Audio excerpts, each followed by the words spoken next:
Hey guys, welcome to OCD Real Talk with the larger gang after, as Alexander pointed out, after December. So it's been a hot minute since we've gotten together as a bigger group.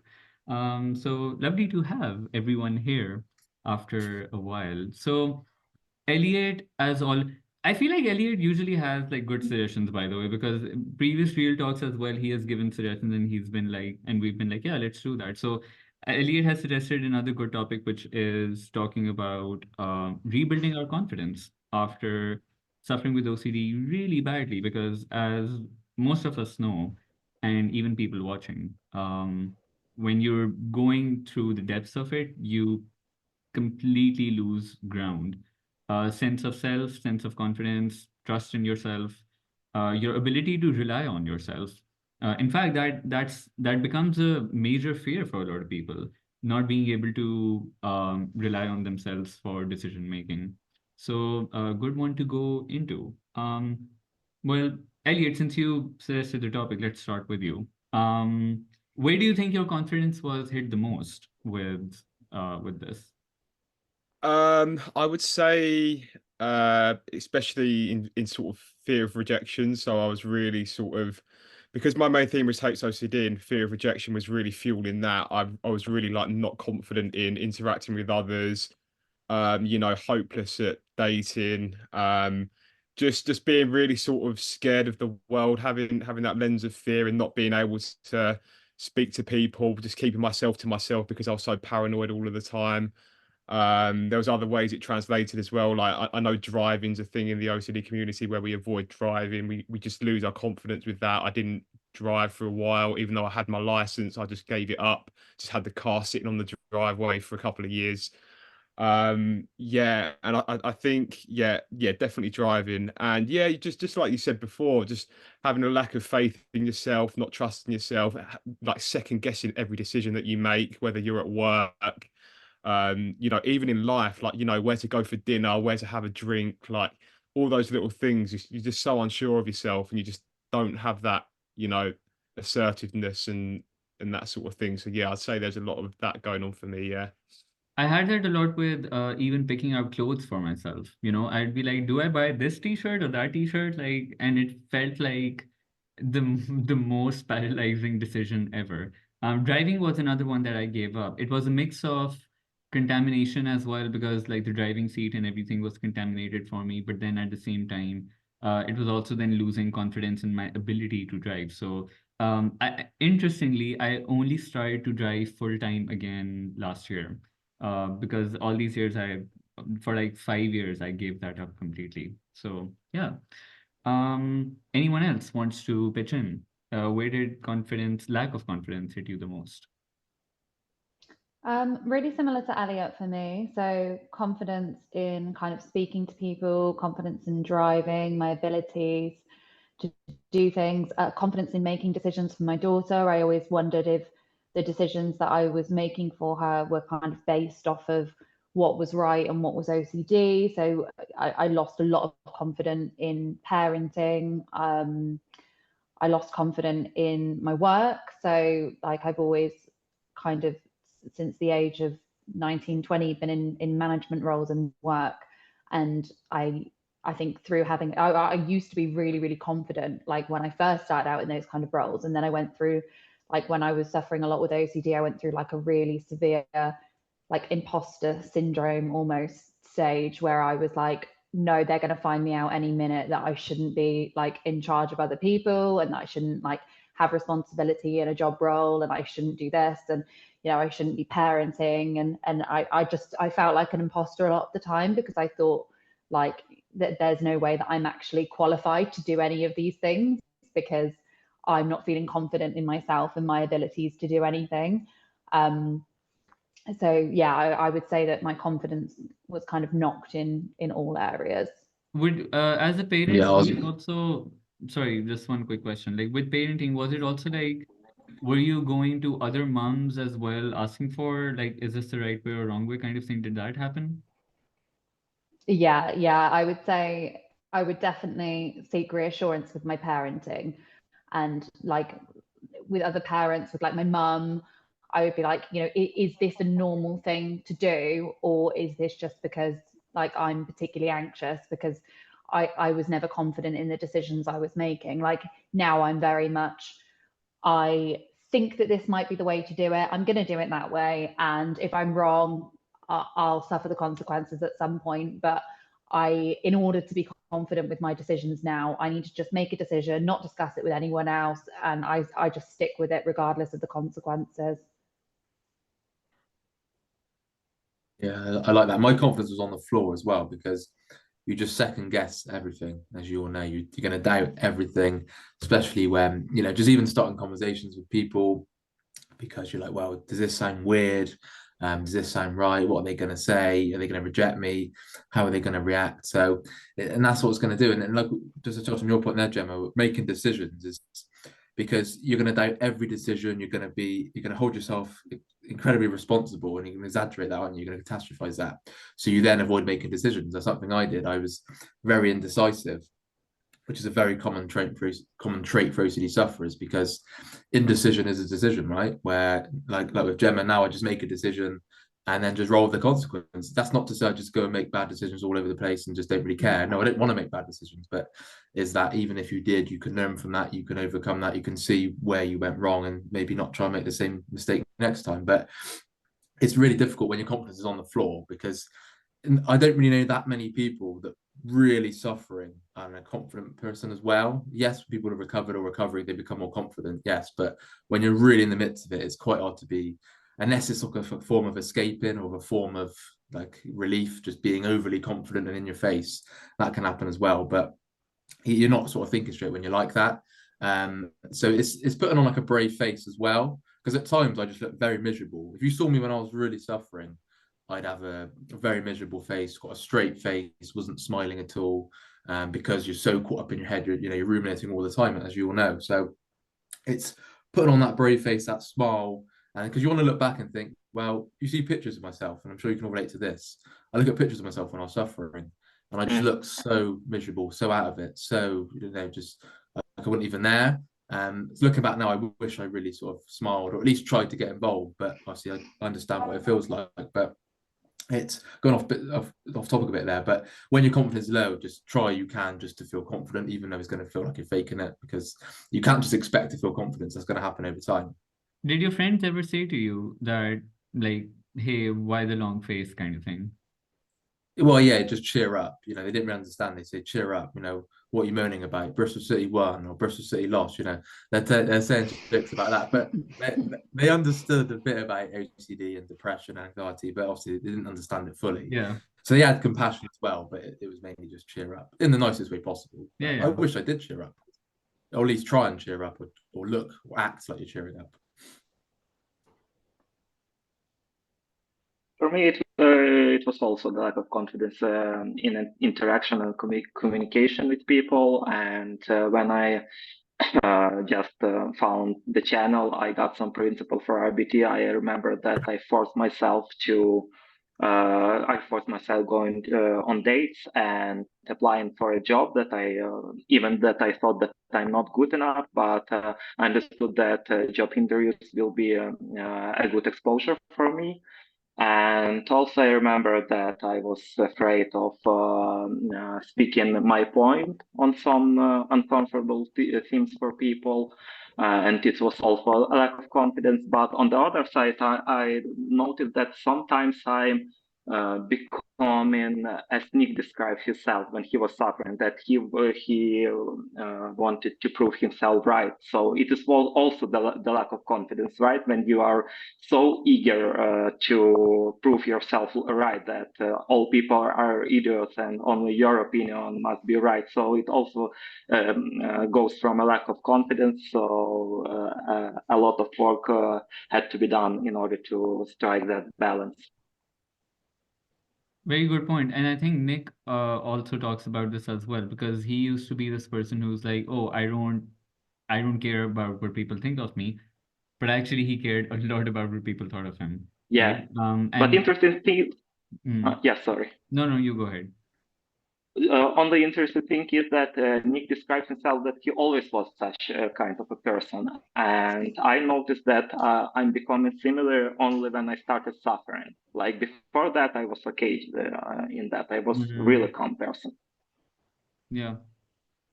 So I guess the million-dollar question is then, how do you regain your confidence? I think you have to take baby steps. I think you have to do like take on a gradual approach. So, like we said about driving there, like, maybe go out in the car with somebody first before, go on the motorways and go by yourself. Or maybe if you're really scared of talking to strangers, just have a chat with the cashier or the barista, or, just take the small steps and just gradually build it back up, because it's not going to come back straight away. Like even the confidence in yourself.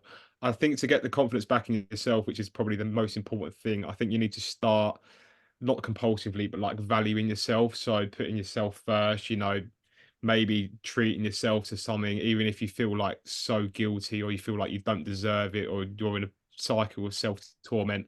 I think it's really good to just try and put yourself first and take care of yourself in any way that you can, to just try and get the ball rolling, get your confidence back in a way. But yeah, I wouldn't say there's one sort of easy answer to say that, but I don't know what the others think. But For me, I think I have found confidence from following through with things that I say I'm going to do. Like if I say I'm going to do this exposure, I'm going to dispute tonight, I'm going to exercise, I'm going to do this. If I say to myself I'm going to do it and I follow through with it, that's kind of built my confidence up in myself over time, because for such a long time I was going, well, I'm going to do this, I'm going to do that, and I never followed through with things. So that naturally dropped my confidence, because I was thinking, well, I have no trust in myself. I don't trust, and I'm not saying trust your gut here, because we all know that OCD hijacks that, but trust in myself to follow through with what I'm going to do. So trust in my actions. Like you can't trust your emotions, I understand that, but trusting your actions and going, I'm going to do this, and that over time really built up my confidence. And not even, trusting that you're going to do it right, just trusting that you're going to do it. You're That's going to try. all Yeah. that matters. That is all that matters. Yeah, my confidence came back when I was really getting over the fear of rejection. Because when you look at it, why people are not very confident is because it's usually being scared of being judged, right? Or scared of coming across weird or coming across a bit strange or coming across maybe quite quiet. So then people just sort of seize up and then just don't say anything or don't start a conversation. That's not just OCD. I know many people like that who just, you can tell they go to and then they suddenly go, oh, no, I'm not going to do that, because the fear of rejection sort of takes over in that last moment. So as you overcome that, and shame attacks are very helpful for that, because you're getting used to an uncomfortable feeling. You're getting used to feeling a bit awkward, doing things that you don't usually do, like wearing strange things, or as shame attacks go, because you just get used to that feeling, and you're not scared. For example, if you spoke to someone at a bar, if you just spoke to anyone in public, you're not scared of how they're going to react. You just, if they just even speak to you, you're not then, oh my God, does that make me worthless? Does that make me embarrassing? Is everyone looking at me? Is everyone judging me? Because you care less about that.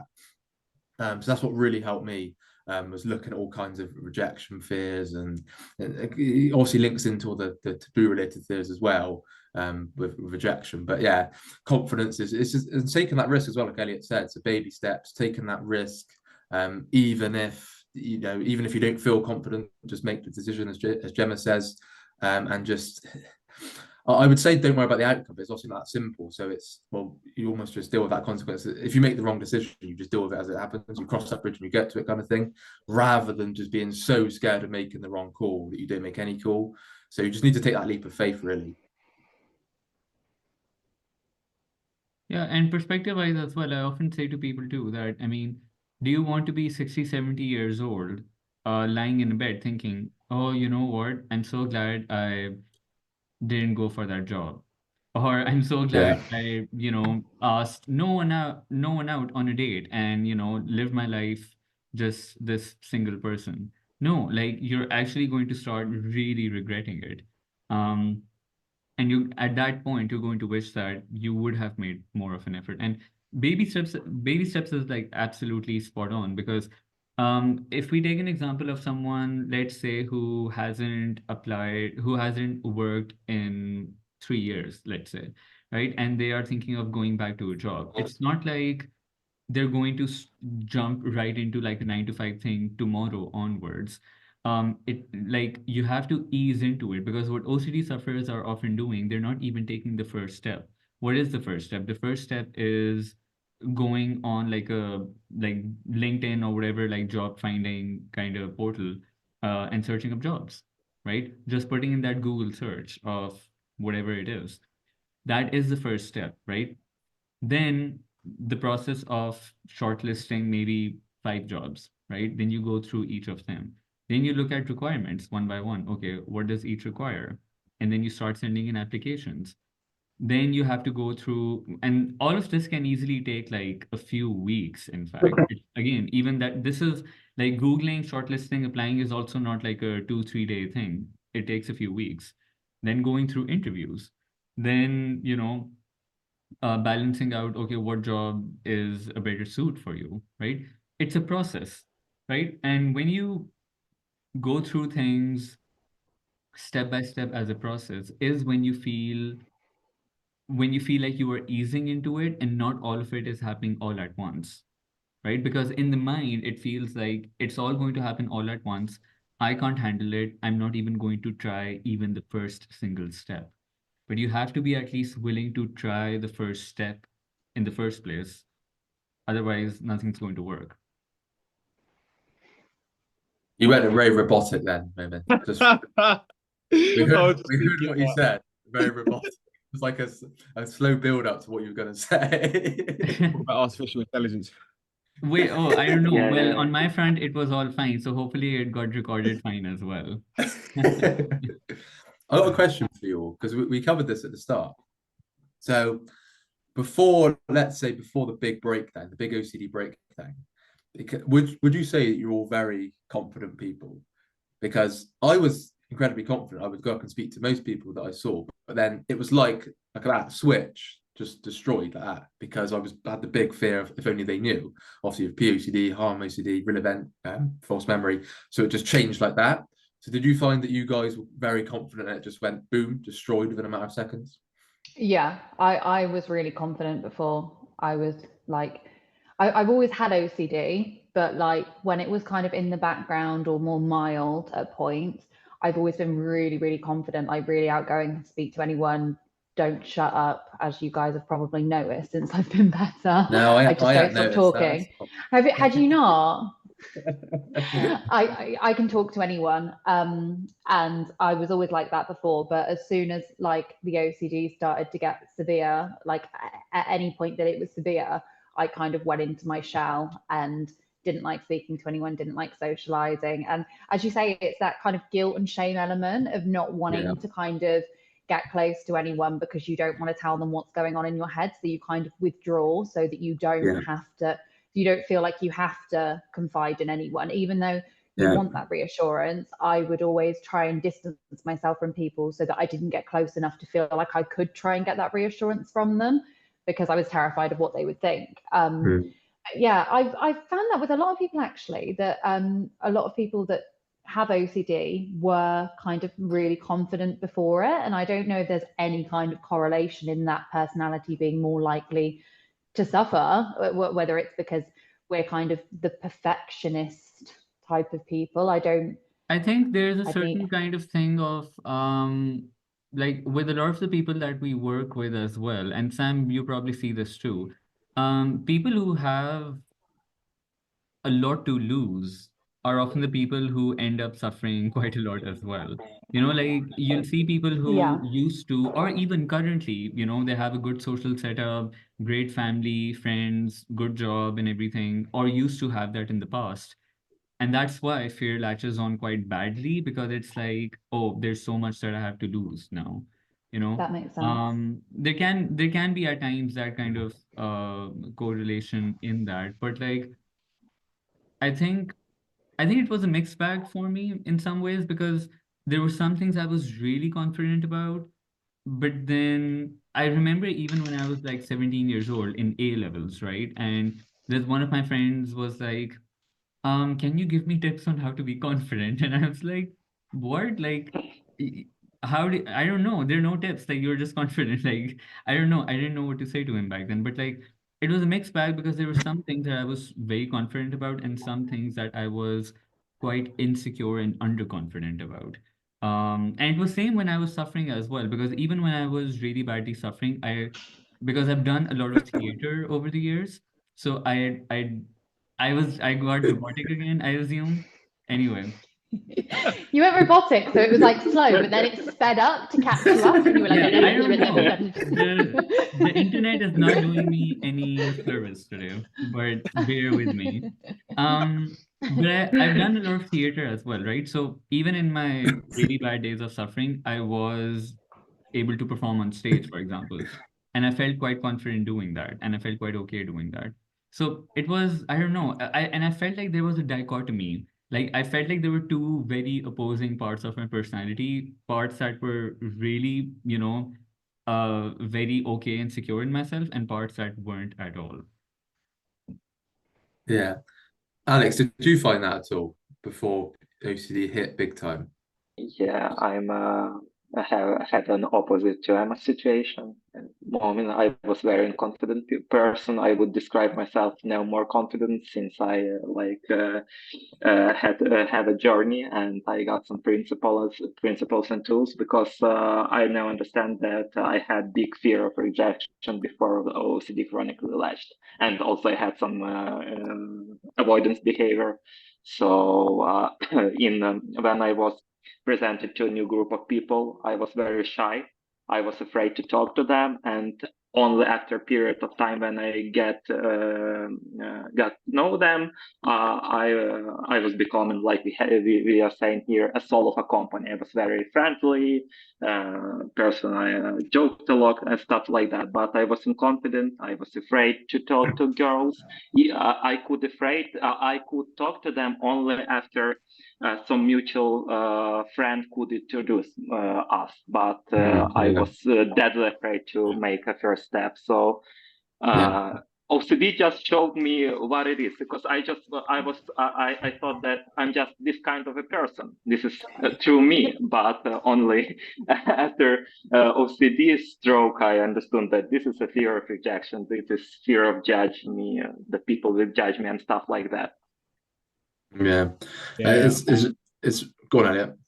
Cheers. Yeah, I just felt like a bit of a burden to be around as well. Like I was just always tired, low energy, moody, and I wasn't feeling good in myself. And yeah, like I just had no confidence. Like I didn't want people to think that of me because I knew that in myself that I was being really moody and ratty and just, you know, moany, whingy, and it just sort of eats away at you. So yeah, go on, Sam. What was you going to say? Yeah, I get a lot with the people who first come in for one-to-ones in the coaching calls, and you can tell the first thing that goes is their confidence because they tell you about what happened before this big breakdown and before he got very severe, and you could tell they're quite an outgoing person. And it's really sad to see because you're like, well, the only thing that's changed is obviously just OCD has just got very severe, but nothing's actually changed just because your confidence has just been shot. Your perspectives just need to build it back. But it's really sad because these tend to be people who are very sociable. I'm talking about myself here. We don't just. I rarely speak to people that come in and are already just not leaving the house, and they usually come in and where they were very sociable, and it's completely gone kind of thing, which is very sad to see because looking in recovered, you're like, yes, you just need to do this, you need to do that. But to them, it just seems like climbing Mount Everest, obviously. But it's looking at his approach as, well, I'm going to get that back, but not trying to get it back all in once. So it's not like you can't just suddenly go back to your previous life, which is very important. Yes, we'd love you to, but it's you've got to look at it as, okay, I can use this as an opportunity now, a chance to change, rather than get so downbeat about, oh, I was sociable and now I'm not. It's like, well, you can now empower your life, you can change perspectives and become even more confident in a way. Use this as a chance to learn. But yeah, the main point of that is it's very sad to see people come in and confidence on the floor completely shot. And I think as well, I mean, it's for anyone watching this as well, and you feel like you're never going to get your confidence back. Like Sam said, you're not going to get it overnight, but also, it's like one little, let's say you cut just one compulsion, that can give you even like 1% of confidence, Yeah. because And you build the momentum then, don't you? you build Mm. momentum, absolutely, because you're like, hey, I can stay off of not doing this. You do one exposure, it gives you 2% more Yeah, confidence. So 100%. it Yeah. builds one little small action at a time. It builds and builds more and more. So Elliot, I just want to touch on this because this is a very good point to cover, because I know a lot of people will struggle with this.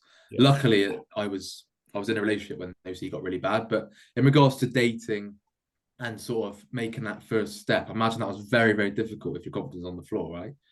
Yeah, especially with HOCD as well. So I had my Yeah. my confidence, and then I was just really unsure of myself, whether I was living a lie, whether that's who I was actually attracted to. Yeah. So as you can imagine, like just no confidence, no energy, so unsure of myself, second guessing everything. Just watching for my environment for dangers, like which is basically be looking at other guys, which was like a danger in my head, worrying about growing responses, like every time I'd be with a girl, like just zoned in on like how I was feeling, and it was just too much, and I just sort of withdrew, avoided, didn't really want to date, didn't go on a date for about 6 years at my worst. But as I got better from HOCD, got my confidence back, got my mojo back a little bit, and then I'm sort of like back to normal as I was before with the the HOCD and like girls and stuff. So it is good, but yeah, it took me a while.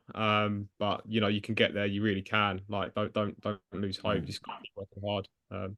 And it's going to feel like, because you're not going to feel motivated, are you? It's going to suck out all kind of enjoyment or motivation to do that. Even though you might deep down want to date, it's going to be like, well, what's the point? Because I don't feel confident. That's Yeah, what it's going to exactly. do. It is like, what's the point? Like, I don't feel Yeah. the right way. It feels completely like I'm living a lie. I'm actually scared of, even if I did go on a date and something did happen, what if I get an intrusive image or a groin response come up? I know that's quite specific to HOCD, but just all those different things chipping away. I can imagine with like POCD as well. Like that must have been like Yeah. really tough. Well, yeah, if only they knew all the Yeah. time. Not even just dating, with friends. And there's no wonder your confidence is on the floor, right? And that's what it's going to go after. It's going to go after these kind of themes that completely destroy and ruin your confidence. It's not going to go after something you don't really care about, as we all know. So, yeah, it's remembering that, as Elliot said, it's baby steps, gradually bringing it back. And as Momin says, not taking it, don't expect it to come back tomorrow, kind of thing. Just build it each day, exposure, shame attacks, reading the books, gradually coming back, life structure, things like that. Because if you're avoiding work, for example, let's say you've gave up work, or you've gone home, you haven't gone back, maybe getting back to work part-time, that's going to build your confidence, because you're out socializing again, you're speaking to people, you're speaking to new clients, or whatever you do for work, and is that gradually putting yourself out there. But yes, that's going to be bumpy, of course, it's going to be difficult. But that's the first step you can take. If you just sat at home staring at a wall, think how difficult that's going to be to get your confidence back. It's almost impossible. Yeah. I think sometimes I like to look at it like you can look at yourself on a TV screen. If you're just watching yourself, like avoiding and not, like if you watch me on a TV screen for 6 years, not going on a date, and you can watch that back on a screen, you're going to see that you're not going to get anywhere, Yeah, Like, yeah, I'm just, exactly. Like, look, I'm just thinking someone staring at a wall and being like, I'm going to become confident. imagine.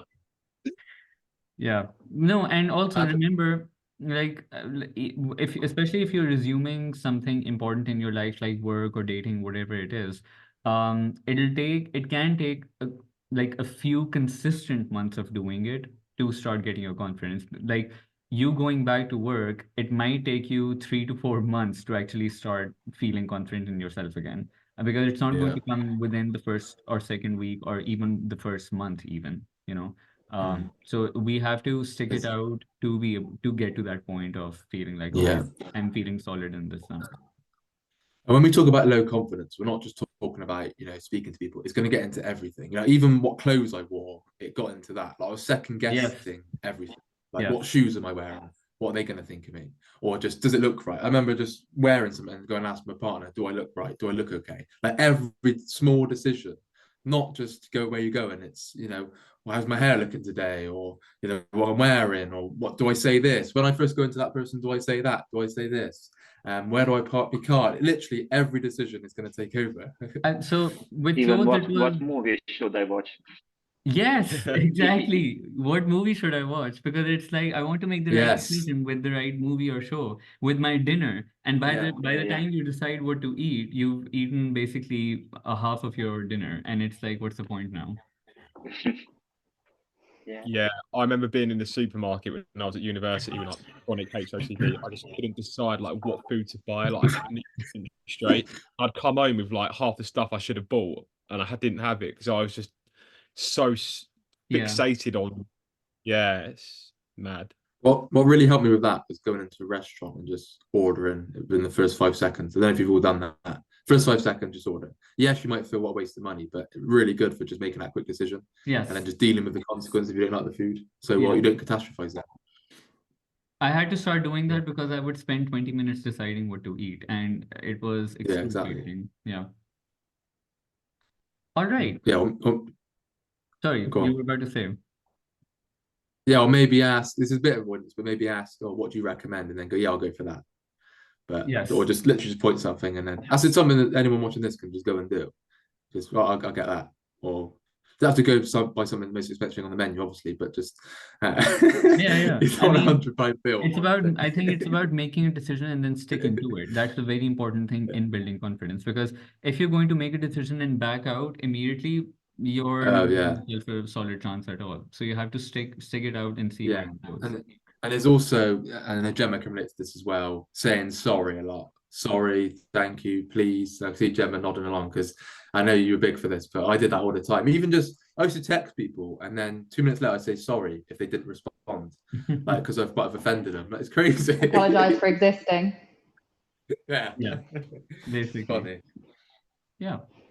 All right, guys, I think we've covered quite a bit, and yeah, I think we spoke on this for 40 minutes almost. So yeah, good one after quite a while for group real talk.